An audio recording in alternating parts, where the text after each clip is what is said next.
Most people think the word no is a sign of deprivation. They associate it with being cheap, being boring, or missing out on life. But in the world of wealth building, no is the most profitable word in your vocabulary. Every time you say no to an impulsive purchase today, you aren't just saving cash, you are saying yes to your future freedom. You are effectively buying back days, months, and even years of your life that you won't have to spend working a job you hate. To understand the power of this word, we have to look at the exact math of a single common decision: the smartphone upgrade. Consider the case of poor Peter.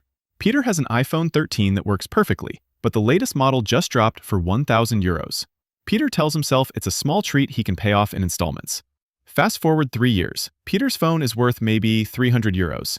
In 6 years, it's a paperweight in a drawer. Peter didn't just spend 1,000 euros, he destroyed the potential of that money.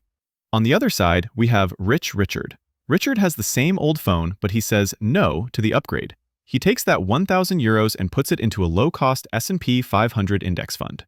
At an average 10% annual return, that single decision turns his 1,000 euros into over 4,000 euros in 15 years. Richard created 4 times the original value out of thin air just by waiting. The math becomes even more staggering when you look at the upgrade cycle. The system relies on you repeating your mistakes. If Peter upgrades every 2 years, he spends roughly 8,000 euros over 15 years on hardware that eventually ends up in a recycling bin. Meanwhile, Richard stays 2 generations behind and invests the difference. Over those same 15 years, that habit doesn't just result in a few thousand euros, it compounds into over 30,000 euros.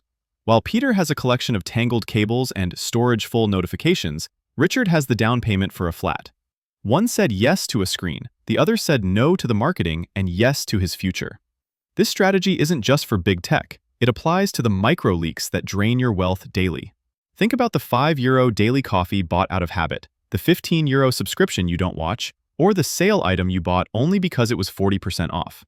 If you can find just €100 a month to say no to and invest it instead, you are looking at roughly 20,000 euros in 10 years and a massive 75,000 euros in 20 years. You aren't just skipping a latte, you are buying a year of retirement. Stop looking at price tags as money leaving your pocket and start looking at them as time being stolen from your future self. Ultimately, truly wealthy people are masters of the word no. They say no to trends, status symbols, and the urge to look rich so that they can actually be rich. When you stop making excuses like, "I deserve this," and start saying, "I value my time more than this object," the consumer system loses its power over you. Every no is a brick in your financial fortress. If you build that fortress tall enough, you will eventually reach a point where you never have to say yes to a boss you don't like or a life you didn't choose. Stop being a spender and start being a strategist.